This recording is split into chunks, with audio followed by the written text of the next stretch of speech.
Assalamualaikum warahmatullahi wabarakatuh. Perkenalkan, kami dari kelompok 2B Angkatan 4, Latsar Pemerintah Kabupaten Ciamis. Pada kesempatan kali ini, kami akan melakukan kegiatan diskusi dengan tema pelaksanaan penyelenggaraan pemerintahan dalam upaya mewujudkan smart governance. Sebelum memulai diskusi, izinkan kami untuk memperkenalkan diri.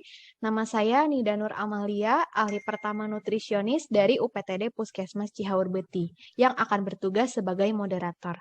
Kemudian, ada rekan saya, Mangga Kang Irfan, perkenalan. Baik, terima kasih atas waktunya, Tenida. Nama saya Muhammad Ivanuddin, jabatan ahli pertama pekerja sosial di Dinas Sosial Kabupaten Ciamis. Baik, selanjutnya. Baik, kalau saya Wida Pinky Septepia Dewi, Jabatan Penyuluh Kesehatan Masyarakat di UPTD Puskesmas Cikoneng, Ciamis. Teteh yang terakhir, Mangga perkenalkan dirinya, Teh. Ya, hatur nuhun atas kesempatannya. Perkenalkan diri, nama saya Siti Nur Adawiyah sebagai apoteker dari UPTD Puskesmas Panjalu. Oke, sesi perkenalannya mungkin cukup ya. Selanjutnya kita akan memasuki pembahasan smart governance. Sebelum masuk ke pembahasannya, kita harus tahu dulu nih apa sih smart governance tuh? Smart governance itu terdiri dari kata kunci smart dan governance. Smart artinya cerdas, governor pemerintahan. Jadi simpelnya smart governance itu adalah perealisasian layanan publik bidang pemerintahan secara cerdas. Smart governance sebagai media perwujudan good governance menjadi salah satu unsur terpenting dalam perkotaan, yaitu badan atau instansi pemerintah yang dikembangkan berdasarkan fungsi teknologi informasi agar dapat diakses oleh yang berkepentingan secara efektif dan efisien. Nah, tentunya diperlukan berbagai dimensi yang saling berkesinambungan nih. Salah satunya adalah SPBE itu sendiri ya, Kang. Mungkin kita akan masuk ke pembahasan SPBE. Siapa nih yang akan memberikan pandangannya terlebih dahulu tentang SPBE? Boleh. Baiklah, saya akan mulai ya Teh ya. Mulai apa itu pengertian dari SPBE itu sendiri. Jadi, SPBE itu sendiri merupakan sistem pemerintah berbasis elektronik. SPBE ini merupakan penyelenggaraan pemerintah yang memanfaatkan teknologi informasi dan komunikasi untuk memberikan layanan kepada penggunanya. Penerapan SPBE ini diharapkan dapat memperbaiki tata kelola pemerintahan sehingga bisa mencapai efisiensi, integrasi, dan berbagai pakai. Mungkin itu Teh yang bisa dipaparkan mengenai pengertian dari SPBE. Baik, terima kasih Teh Siti atas penjelasannya. Mungkin saya juga akan sedikit memaparkan untuk mewujudkan smart governance itu sendiri, pemerintah Indonesia juga nampaknya telah melakukan beberapa langkah serius. Salah satunya dengan mengeluarkan pasal 4 Perpres tentang SPBE, serta memberikan amanat kepada Kominfo untuk membangun infrastruktur dari aplikasi SPBE nasional. Nah, untuk materi atau penjelasan selanjutnya mungkin dari Kang Irfan atau Teh Wida akan memaparkan. Boleh saya sedikit tentang cakupan layanan SPBE. Iya, Cakupan layanan SPBE itu sendiri terdiri dari 4 urusan. Yang pertama pemerintahan, yang kedua ASN, yang ketiga dari pelaku usaha, dan yang keempat dari masyarakat. Menurut saya dari cakupan pelayanan di ASN ya, bisa dari Simpeg. Kalau dulu manual, sekarang kita sudah bisa mengakses sendiri melalui sistem elektronik. Simpeg itu sendiri adalah sebuah aplikasi kepegawaian berbasis web yang ditujukan untuk pegawai agar dapat mengakses dan mengolah data-data proses kepegawaian. Dengan adanya portal SDM ini diharapkan data-data kepegawaian dapat tersaji dan lebih transparan, dan pegawai dapat lebih mudah mengakses data-data pribadi serta data-data kepegawaian yang tersimpan di sistem. Selain itu, portal SDM ini juga menyediakan informasi berita agenda di sebuah instansi. Kemudian ada Askes ya, yang merupakan penyelenggara program jaminan sosial di bidang kesehatan, yang sekarang bisa kita akses lewat elektronik. Kemudian taspen. Bagi para abdi negara, istilah taspen mungkin sudah tidak asing lagi di telinga. Istilah taspen itu sendiri merupakan penyingkatan dari tabungan dan asuransi pegawai negeri. Taspen sendiri sekarang pencatatannya sudah elektronik, jadi kita lebih mudah akses data diri kita sendiri. Kemudian ada karpet elektronik. Kalau dulu manual dicetak di BKD, sekarang bisa dipakai ada chip elektronik. Kemudian ada Ekin, aplikasi e-kinerja merupakan aplikasi penilaian kinerja dan pemberian TPP ASN lingkup pemerintahan Kabupaten Ciamis. Data telah terintegrasi dengan aplikasi Simpeg. Mungkin ada yang bisa menambahkan dari urusan-urusan yang lain? Mungkin Misal saya dari ya, Teh, ya? pemerintahan. Boleh, Boleh mangga saya? Kang Irfan, boleh. Ya, sebetulnya teknologi ini sangat bermanfaat ya bagi sistem pemerintahan, baik dari urusan ASN, pemerintah, pelaku usaha, dan juga masyarakat. Di urusan pemerintah sendiri, pemerintah menggunakan teknologi ini atau menggunakan SPB ini untuk menyediakan informasi bagi warga-warga yang ingin mengakses informasi-informasi mengenai kepemerintahan kedaerahannya. Khusus di Kabupaten Ciamis, ada yang namanya Esakip. Esakip itu diterapkan dalam lingkungan pemerintahan Kabupaten Ciamis dengan adanya Esakip yang ada di halaman e-office ciamiskabupaten.co.id.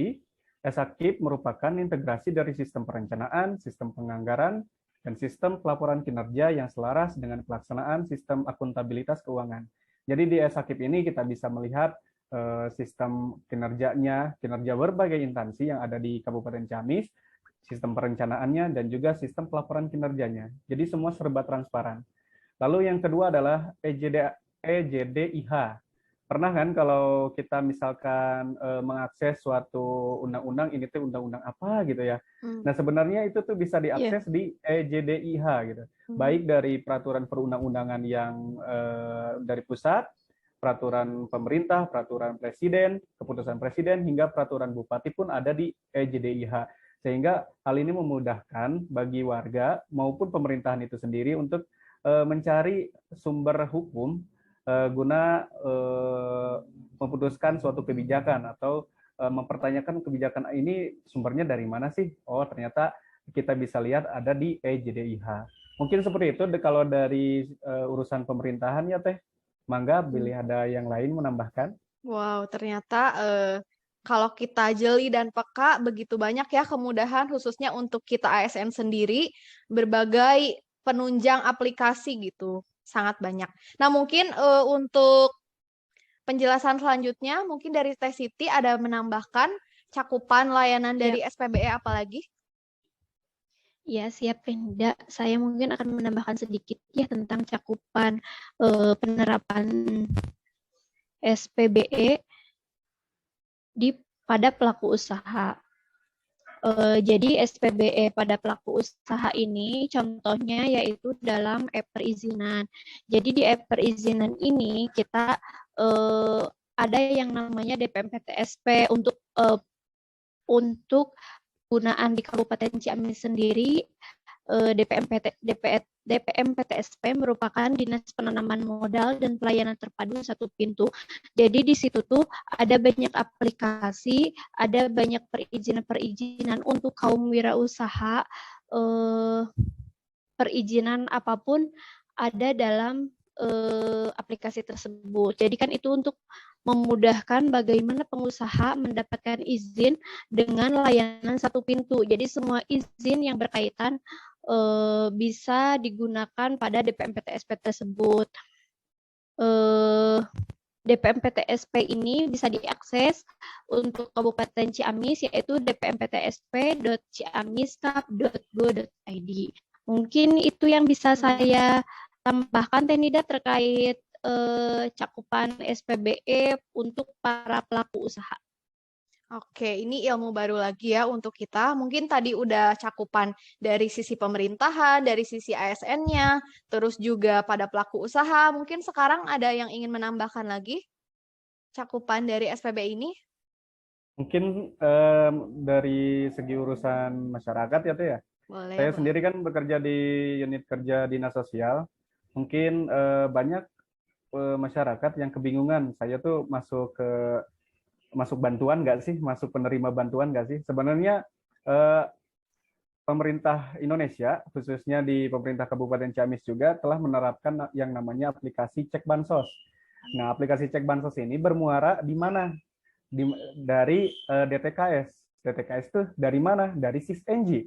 SISNG itu diinput oleh desa dengan warga-warganya yang dikategorikan kurang mampu, sehingga masuk ke DTKS lewat 6NG. 6NG itu Sistem Informasi Kesejahteraan Sosial Next Generation, dan DTKS itu adalah data terpadu kesejahteraan sosial, sehingga jika masyarakat yang ingin mengetahui dirinya atau kerabatnya masuk penerima manfaat, bisa melihat dari aplikasi Cek Bansos tersebut. Mungkin dari dinas sosial inovasi-inovasi teknologi baru hanya sampai seperti itu ya Teh. Mungkin ada beberapa rancangan lagi dari Kementerian Sosial selaku rumah bagi dinas sosial kabupaten di seluruh Indonesia. Mungkin dari pihak di tenaga kesehatan mungkin ada aplikasi atau inovasi apa gitu. Oke, terima kasih Kang Irfan atas pemaparannya.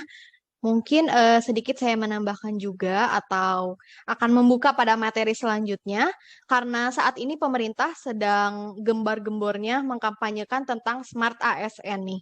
Nah, gimana sih keterkaitan antara SPBE dengan implementasi Smart ASN khususnya di Kabupaten Ciamis ini? Mangga ada yang bisa memaparkan mungkin? Untuk nilai-nilai Smart ASN itu kan ada 8 ya. Nah, yang pertama Ya. mungkin dari sisi integritas. Untuk mewujudkan Smart ASN, poin integritas itu menurut saya dimulainya cukup dari hal yang sederhana. Kita berlaku konsisten di tempat kerja kita, datang dengan disiplin, terus melakukan pekerjaan dengan konsisten, disiplin waktu, dan lain sebagainya. Mungkin yang lain ada yang bisa menambahkan?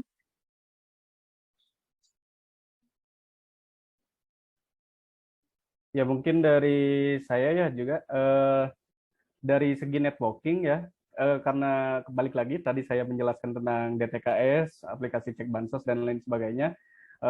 Dinas sosial juga ternyata memiliki kerjasama jejaring kinerja yang cukup sudah terkenal di kalangan masyarakat, yaitu BPJS. Untuk mendaftarkan BPJS, warga yang kurang mampu itu harus memiliki surat perizinan gitu, atau surat pemberitahuan atau surat keterangan dari dinas sosial, sehingga untuk mengantri di dinas sosial kan kadang-kadang lama gitu kan, kurang efisien, sehingga ada aplikasi yang namanya BPJS online atau apa gitu namanya. Itu Namanya Mobile JKN, Kang. ya, Mobile JKN ya. Iya. Jadi penerima ini tuh namanya JKN KIS ya. Ini tuh jadi nanti tinggal di approve sama dinas sosial sehingga langsung daftar online di aplikasi tersebut gitu. Jadi tidak usah bolak-balik ke Ya, dinas betul sosial, sekali. ke BPJS gitu kan. Mungkin itu. Selanjutnya mungkin ada yang lain teman-teman. Mungkin saya menambahkan ya dari sisi IT dan bahasanya. Jadi dari penerapan atau penggunaan aplikasi DPMPTSP itu sendiri sudah merupakan perkembangan, mengikuti perkembangan IT yang sudah berjalan sehingga memudahkan akses untuk masyarakat atau pengguna usaha atau pelaku usaha untuk mereka mengajukan izin. Jadi hal ini penggunaan IT ini merupakan suatu upaya untuk membentuk smart governance itu sendiri. Yang lainnya mungkin dari karakter hospitality. Jadi meskipun penggunaannya secara teknologi, tapi nanti ada satu berkas yang harus diambil yang berupa print out. Dalam pelayanan tersebut, mungkin pelayanan pengambilan dokumen itu bisa dilakukan dengan ramah, dengan dari hati, dengan kasih sayang dan keterbukaan, sehingga ada niatan untuk membantu orang yang membutuhkan. Mungkin itu Teh Nida yang bisa disampaikan atau ditambahkan, mungkin dari yang lain boleh. Ya, mungkin Teh Wida mau menambahkan, silakan. Oleh saya mungkin dari sisi nasionalisme ya, di instansi saya ada sistem apa namanya absensi yang dari tatap muka atau yang berbasis elektronik ya, dan itu sejalan dengan SPBE dari sila kelima yang ditujukan untuk mewujudkan tata kelola pemerintahan yang efektif, bersih, transparan, dan akuntabel, serta pelayanan publik yang berkualitas dan terpercaya. Tata kelola dan manajemen sistem pemerintahan berbasis elektronik secara nasional juga diperlukan untuk meningkatkan keterpaduan dan efisiensi sistem pemerintahan berbasis elektronik. Mungkin dari sisi wawasan global, dalam menerapkan SPBE, tentunya berkaitan erat dengan teknologi yang berkembang sangat cepat.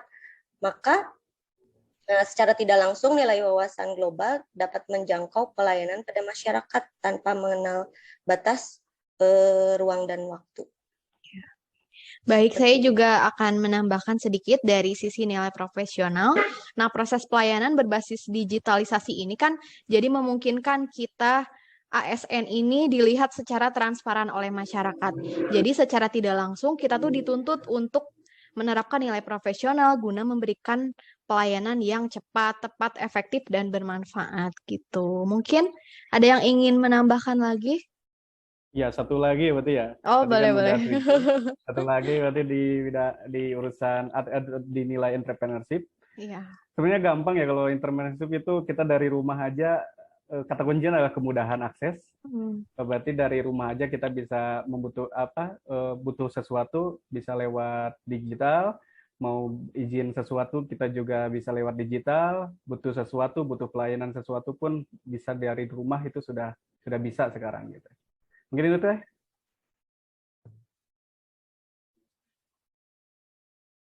Baik, apakah diskusinya cukup sampai di sini?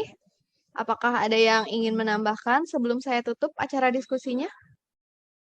Mungkin ini ya Teh, ditambahkan sama saya. Di mana ada kelebihan pasti ada kekurangan ya. Kebanyakan dari SPB ini diadopsi dari kota kabupaten masing-masing, sehingga banyak data dari daerah tidak sinkron dengan data yang dari pemerintah. Seperti yang kita tahu kasus bansos, kasus COVID gitu kan, contoh-contohnya seperti itu. Sehingga perlu adanya satu konsolidasi atau satu kerjasama antara pemerintah pusat sama pemerintah daerah untuk membangun suatu pusat data yang dinamakan pusat data nasional. Nah, pusat data ini harus tetap ada dan harus memenuhi standar dan kelayakan teknis dan keamanan, bekerja sama dengan Kominfo maupun dengan Badan Cyber dan Sandi Negara. Dengan diterapkannya PDN ini diharapkan adanya keamanan, kesinambungan data warga negara Indonesia, sehingga tidak ada lagi kebiasaan data gitu ya. Yang kata daerah jumlahnya segitu, daerah pusat segitu gitu. Jadi ada kesinambungan data gitu. Terus juga dengan SPB ini juga kelebihannya menurut Kominfo yang saya baca itu bisa menghemat loh 10 triliun per tahun. Wow. Gitu. Pelayanan di seluruh Indonesia itu bisa dihemat hingga 10 triliun per tahun. Sangat jumlah sangat yang banyak ya Teh. Mungkin itu Teh dari saya. Baik, ada lagi yang ingin menambahkan mungkin Teh Siti atau Teh Wida? Cukup Teh. Oke, kalau jika diskusinya akan diakhiri, izinkan saya untuk meringkas atau memberikan memberikan ringkasan terkait diskusi kita sore ini. Nah, jadi untuk sistem SPBE atau sistem pemerintah berbasis elektronik sendiri, itu merupakan penyelenggaraan pemerintahan yang memanfaatkan teknologi informasi dan komunikasi untuk memberikan layanan kepada penggunanya. Untuk cakupan layanan SPBE sendiri terdiri dari 4, yaitu cakupan layanan pemerintah, ASN, pelaku usaha, serta masyarakat. Nah, mungkin cukup sekian untuk diskusi kita kali ini. Semoga diskusi kita pada sore hari ini dapat ditonton dan dilihat oleh masyarakat, sehingga masyarakat tahu dan paham gitu. Begitu banyak kemudahan yang disediakan oleh pemerintah untuk mewujudkan pelayanan yang prima. Seperti itu mungkin. Nah, akhir kata mungkin saya akan tutup diskusi ini. Terima kasih. Wassalamualaikum warahmatullahi wabarakatuh. Waalaikumsalam warahmatullahi wabarakatuh.